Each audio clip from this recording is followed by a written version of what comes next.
How to use dark mode on Snapchat. Hi everybody, welcome back to our channel. In this episode, I'll be showing you the procedure to use dark mode on Snapchat. So basically to do this, you want to follow the simple steps. First thing first, you want to open the Snapchat application and log into your account.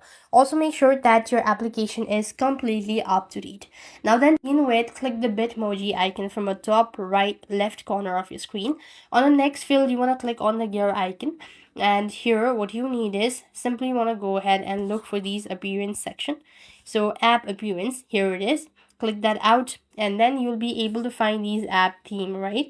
So you simply want to go ahead and select whether it's dark mode, light theme, or whatever. Here you have a different function at the moment, so you could go ahead and do this, and this way you'll be able to click on the apply theme button and you'll be able to enable the dark mode.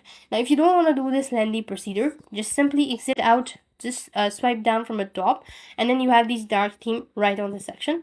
Do the same thing, and this way you'll be able to use a dark mode in Snapchat. So that's how it actually works. I hope the video was helpful. Make sure to like, share, and subscribe. Thank you for watching. See you in the next video.